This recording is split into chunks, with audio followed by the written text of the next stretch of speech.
कभी सोचा है कि दिल और दिमाग की लड़ाई में कौन जीतता है? ये एक ऐसी बहस है जो शायद कभी खत्म नहीं होगी।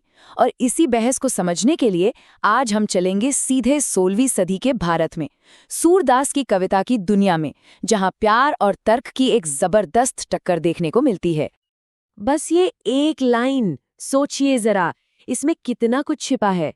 वो सारी बातें, वो सारे एहसास जो कभी कहे नहीं गए, दिल के अंदर ही दबे रह गए। ये एक ऐसी फीलिंग है जिससे हम सब कभी ना कभी गुजरे हैं, और यही तो सूरदास की कविता का जादू है। ये सदियों बाद भी सीधे दिल पर लगती है। तो चलिए कहानी का सीन सेट करते हैं। कहानी के केंद्र में है वृंदावन की गोपियां, और उनकी मुश्किल ये है कि उनके कृष्ण, जिन्हें वो सब कुछ मानती हैं, उन्हें छोड़कर मथुरा चले गए हैं।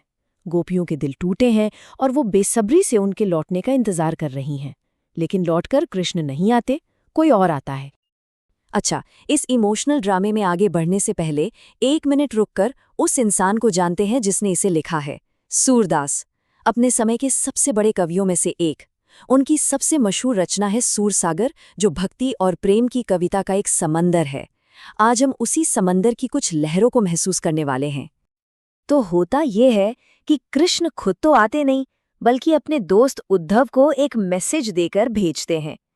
अब यह कोई प्यार भरा खत नहीं है कि मैं ठीक हूं, जल्दी आऊंगा। नहीं, ये एक बहुत ही लॉजिकल, बहुत ही ज्ञान भरा संदेश है, जो गोपियों के जख्मों पर मलहम लगाने की जगह, समझिए, नमक छिड़क देता है।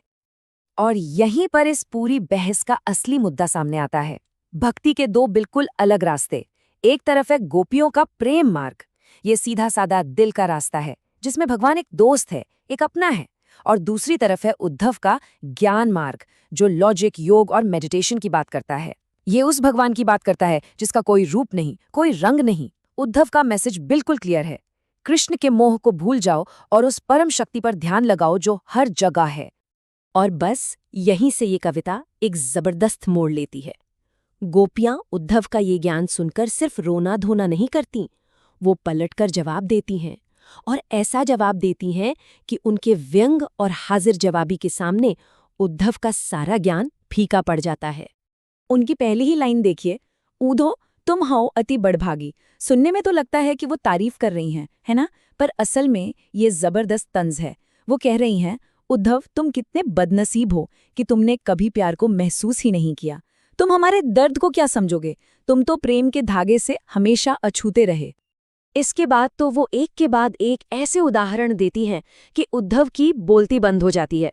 पहला उदाहरण, वो उद्धव की तुलना एक कमल के पत्ते से करती हैं। सोचिए, एक कमल का पत्ता, वो रहता तो पानी में है, पर उस पर पानी की एक बूंद भी नहीं टिकती।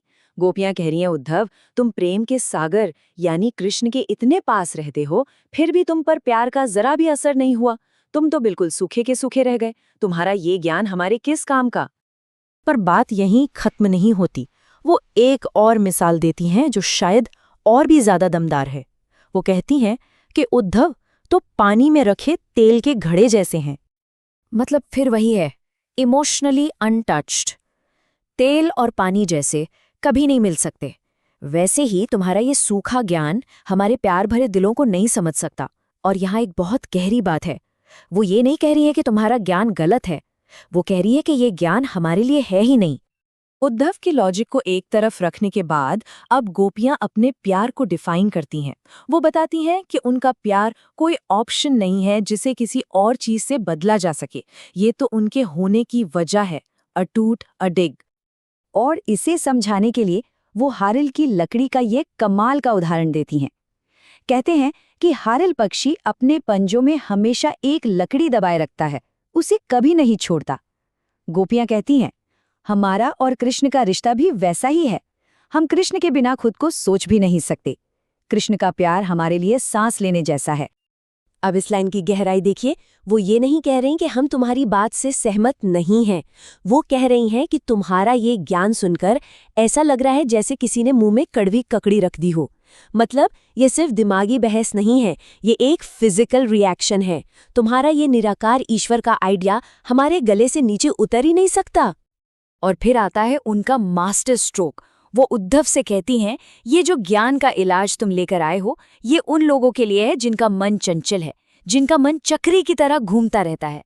हमारा मन तो एक जगह टिका है, कृष्ण पर। तो ये संदेश हमारे लिए है ही नहीं।